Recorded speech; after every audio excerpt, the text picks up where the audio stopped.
The inn at the edge of Roselle Square was built of red brick and stubborn ivy, its chimneys coughing occasional sparks into a windy dusk. Ilara Savran, archivist to the Royal Athenaeum, arrived with the smell of train coal still clinging to her coat. Her notebook was already open before she reached the counter, the pages crowded with marginalia, citations, rumours, half-remembered folk verses. Somewhere among them lay a single repeated line, underlined in violet ink, a mirror that blooms like bruised glass, revealing tomorrows only when witnessed by two who have never met. She had chased fainter trails, but something about this phrasing, its odd pairing of botanical language with reflective silver, had refused to leave her alone. She secured a narrow room beneath the rafters, nodded to the sleepy innkeeper, and slipped back outside. Roselle Square, noisy during daylight markets, now seemed to withdraw like a tide, leaving lamp poles and shuttered stalls exposed to gathering dark. Ilara moved with the quick, practical steps of someone hunting facts, but every so often she paused to inhale the wind, to listen for a hush that might contain old stories. The legend said the violet mirror once hung in a riverside chapel, then vanished after a fire whose cause no one agreed on. Since then, it had reportedly surfaced in dowager estates, smugglers' vaults, even travelling carnivals. Always briefly, always followed by rumours of uncanny foresight and abrupt disappearances. Behind a fishmonger's abandoned stall, she noticed a board tacked with handbells. Among theatrical advertisements and political screeds, one sheet was different, blank but for an ink drawing of a mirror framed by curling leaves, the glass shaded so dark it looked almost purple. Beneath it, 4 words: "Do not gaze alone." No signature, no price.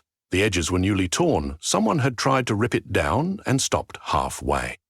Ilara copied the illustration into her notebook, noting that the leaves resembled violets, each petal rendered in obsessive crosshatch. "Looking for something lost?" a voice asked. She turned to find a man, maybe 30, perhaps less, carrying a wooden case slung with leather strap. He wore the apron of a locksmith, its pockets crowded by slender tools that glinted when he moved. A pair of pince-nez rode his nose. Behind the lenses, his grey eyes were quick, but not unkind. "Only evidence," Ilara replied, though that can be the same thing. "Corinne Vale," he said, offering a hand marked by tiny scrapes. "I let myself be hired to mend stubborn latches. But tonight, I'm out for coffee and distraction." He nodded at the half-ripped poster. "Funny drawing, isn't it?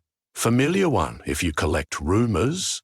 Ilara hesitated, then decided. Sometimes candour unlocked doors. "I'm searching for an object called the Violet Mirror. Legend claims it reveals futures, but only to 2 strangers who look together." Corinne's eyebrows rose. "Strangers specifically?" "So the story goes." "That's picky magic. Mirrors usually need blood, or moonlight, or a bargain whispered. And yet this one prefers awkward company." Something about their exchange felt like 2 puzzle pieces clicking. Ilara almost laughed. If she believed in omens, this would qualify. Still, she reminded herself that legends enticed precisely by offering the illusion of pattern. "Have you heard of it?" she asked. "I have," Corinne said slowly. "And more. I've had an invitation." Before Ilara could press him, he motioned toward a cafe whose striped awnings still glowed. Inside, steam scented with chicory wound between wobbly tables. They took a corner seat while the proprietor, an elderly woman with remarkably sharp hearing, brought 2 cups, unasked.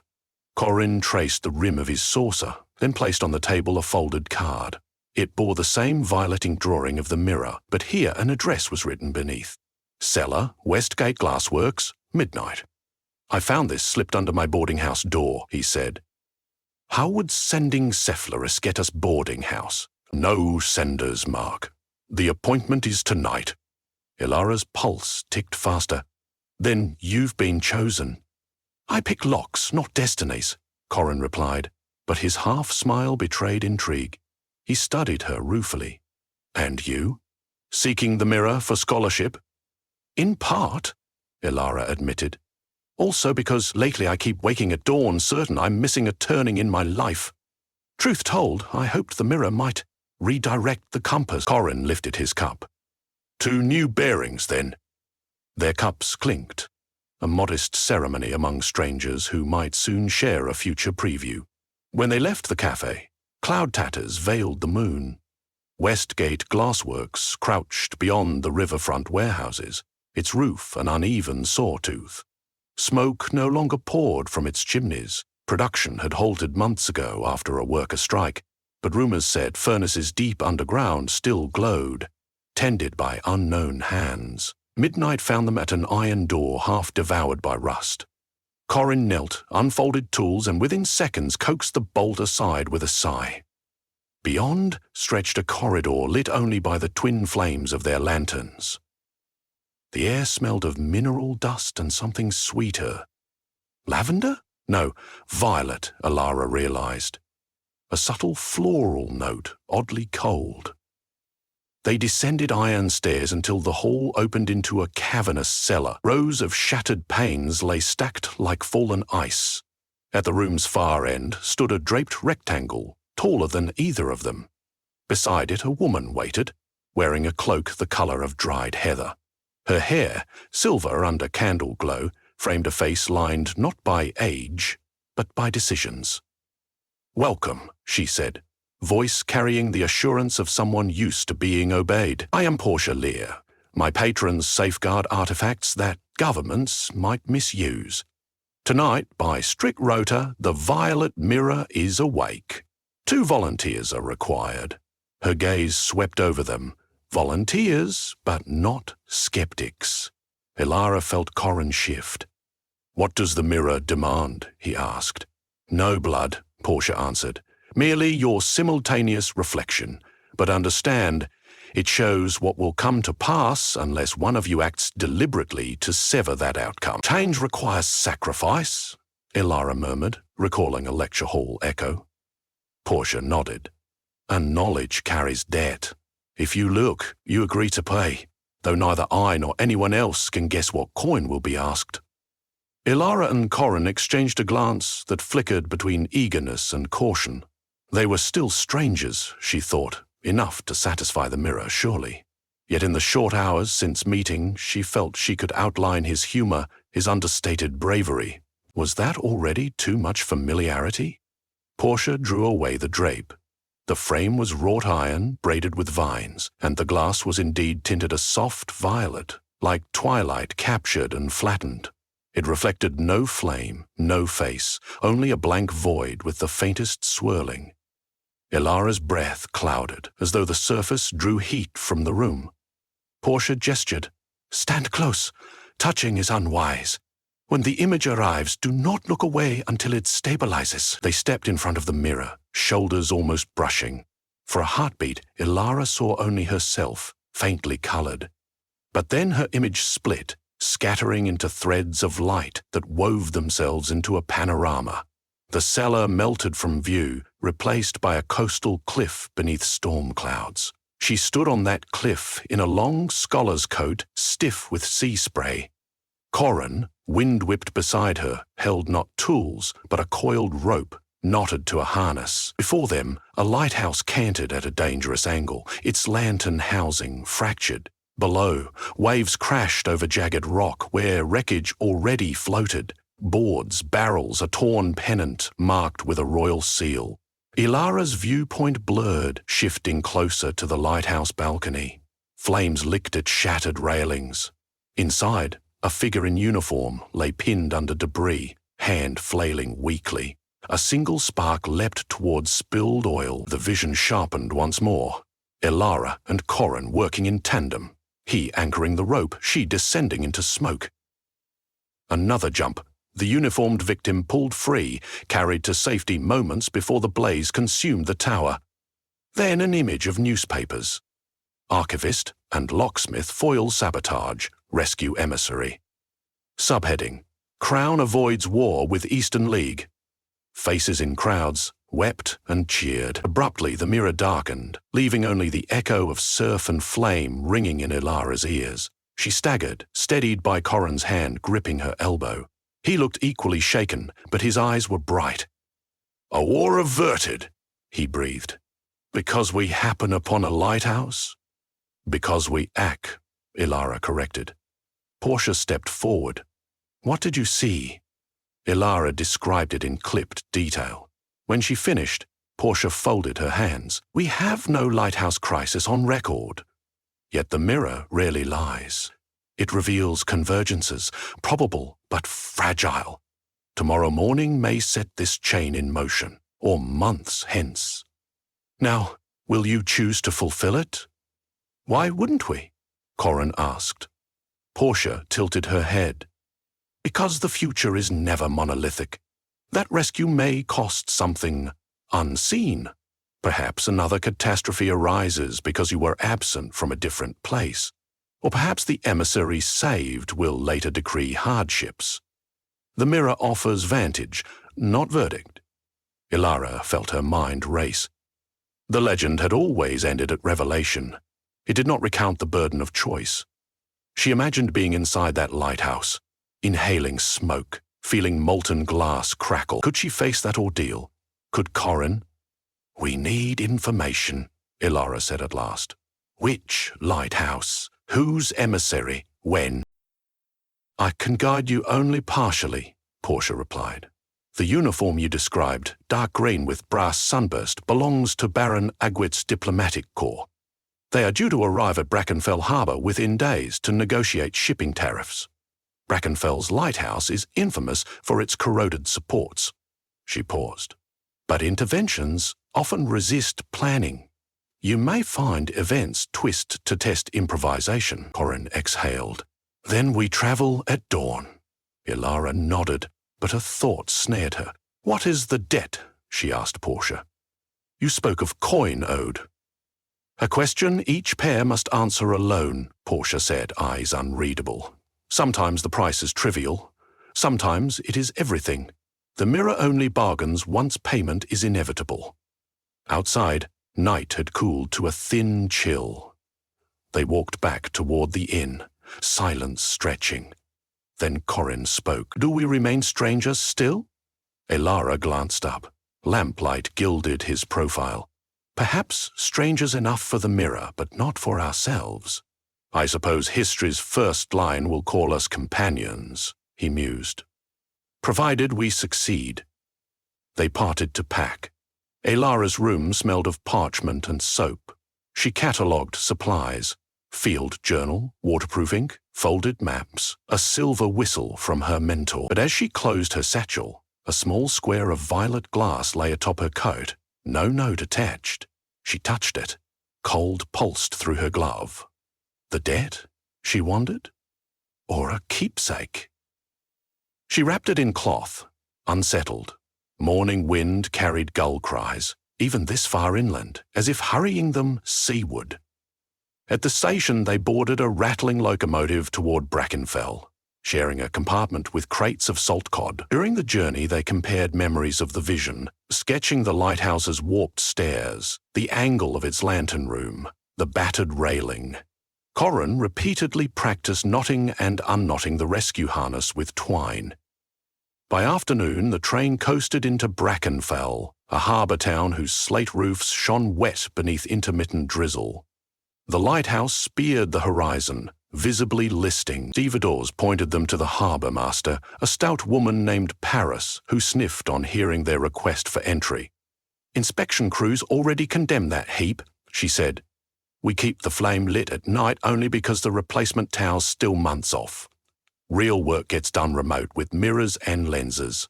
She blinked at the word mirror, then shrugged. If you need up, you'll sign waivers, they signed, ignoring the small tremor in Ilara's hand. Evening approached like bruised silk, turning clouds the color of the violet glass shard hidden in her pocket. Inside, the lighthouse smelled of worm-eaten wood and brine. Steps creaked. Ilara carried a lantern. Corin managed rope and harness. As they climbed, gulls screeched outside, buffeted by rising wind. Near the top, heat pricked their skin. The beacon furnace ran hotter than outdated gauges indicated. The metal housing throbbed. As in the vision, a crack veined its side. We're early, Corin muttered. Let's hope early is good. They exited onto the balcony. The sea unrolled beneath, slate and foam. Cargo ships, one bearing the Eastern League's flag, anchored offshore, waiting for daylight. Below, shoals of rock-lined channels like teeth. Elara imagined what sabotage here could do. A darkened beacon paired with drifting fog, leading vessels to splinter and sink. Negotiations would collapse. Retaliations begin. War brewed, easier than tea. A shout rose from the spiral stairs. Paris, panting. "Pressure valve stuck," she yelled. "Need a wrench big as my arm." Corin ducked inside, analyzing gears. "We have minutes before the housing bursts," he told Elara. "If it ignites spilled oil, the tower will torch." Now the script of the vision unfurled. Corin hammered rusted bolts. Elara relayed tools. They worked as though memory were blueprint. Yet a new wrinkle formed. Sparks already spattered onto sloshing oil. Smoke coiled. "Evacuate," Corin ordered Paris, who reluctantly fled downstairs to clear the base. "Rope," Elara said, coughing. "We anchor up here." He fastened knots to the balcony rail, tested them. "I'll lower you." "Not alone," she argued. "The mirror showed us both." "But the mirror showed me holding the rope. You climbed down." Smoke thickened. Heat raged through iron plates. Elara could hear rivets ping free. She swung over the edge, feet braced on stonework, descending toward the window where the valve jammed. Tar vapors burned her eyes. Through haze, she saw a silhouette pinned under fallen beams, an engineer in the same dark green uniform from the vision. Lightning flickered offshore and thunder boomed. Inside, Elara kicked aside debris, knelt. The man's leg was trapped. She heaved at the beam. It refused. Above, an ember sizzled down her collar. She screamed for Corin. The rope slack jerked, then he lowered himself, bracing against the wall. Together, they leveraged a crowbar, freeing the engineer, who gasped a thanks blurred by smoke. But evacuation remained. Corin clipped the harness to the injured man, signaled up to unseen rafters where the other end was tied. Elara steadied him while Corin hauled. The engineer rose jerkily toward the balcony. Flames erupted from the housing, glass shattering outward. Firestorm heat scorched Corin's sleeve.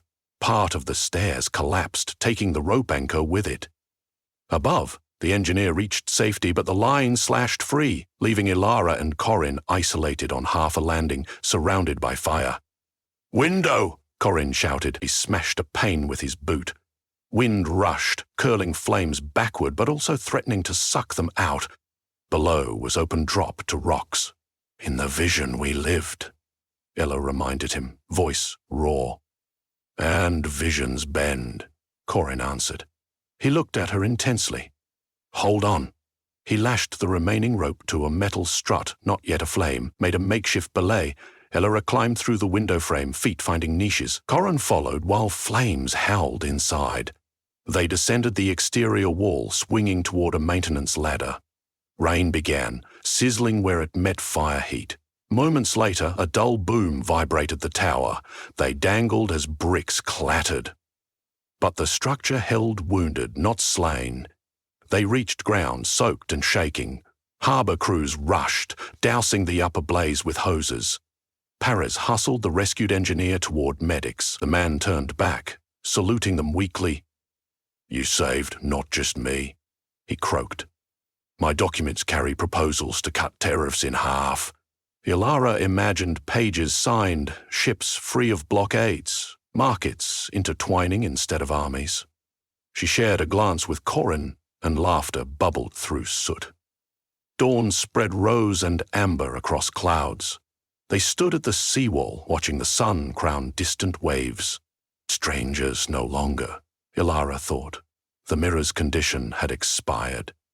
Corin flexed blistered fingers. A future glimpsed, a future won. But what of debt? As if summoned, Portia's voice arrived behind them. She emerged from a carriage, cloak brushing wet stone. "Splendid improvisation," she said. "The mirror dims pleased." Corin rubbed his temple. "We await the invoice." Portia smiled sadly. You've paid already. Each of you has surrendered something invisible yet weighty, the certainty of ordinary life. From now on, possibility will bargain with you daily because you know it can be steered. Ilara felt truth strike. She could no longer confine herself to archives. Corin, perhaps, would never return merely to stubborn locks. The cost was clear. Restful ignorance gone forever. Portia lifted a valise. The mirror travels now to its next custodians. But remember, its gift is within you. Two former strangers whose choices converge can alter tides. She departed, leaving sea mist swirling. Ilara reached into her pocket, retrieving the violet shard. At sunrise, it glowed liquid amethyst. She handed it to Corin. A reminder, she said.